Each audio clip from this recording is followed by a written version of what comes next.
our story began with two brothers, Esau and Jacob. But now our story changes. Today, our story is about two sisters, Leah and Rachel. Leah is the oldest.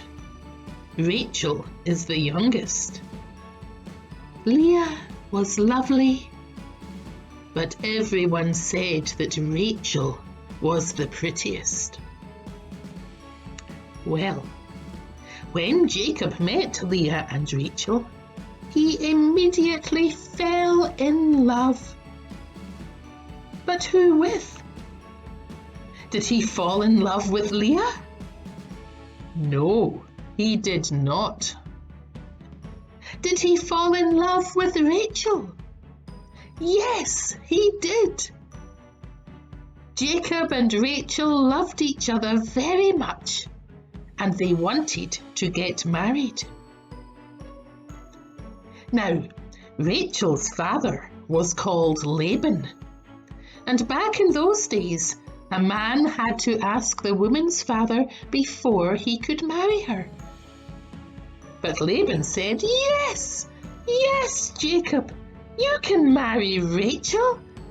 But first, you'll have to work for me for 7 years. 7 years is a long time, isn't it? But to Jacob, it didn't seem long at all. It just seemed like a few days, because Rachel was worth it. At last, the day of the wedding came. The bride looked beautiful, with a veil covering her face. The whole family partied all day. But when Jacob woke up the next morning, he realized something terrible. He hadn't married Rachel. He had married Leah. Laban had tricked him. Jacob was really angry. He ran up to Laban in his tent and said, "What have you done? I trusted you, and you tricked me." But Laban said, "Well, technically, the oldest has to get married first in our country, so I didn't really trick you at all. But hey, there's a way out of this. You can marry Rachel as well. You can marry Rachel next week. But you'll have to work for me for another 7 years. Jacob didn't have much choice, did he?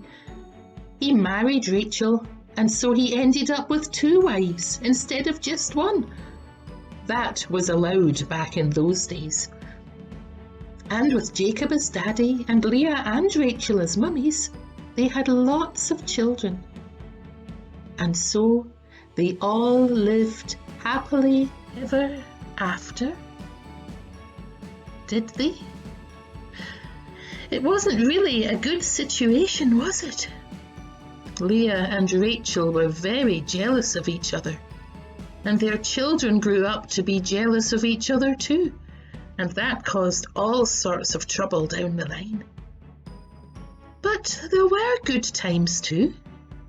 Leah and Rachel really did love each other, and Jacob did his best to be a good husband.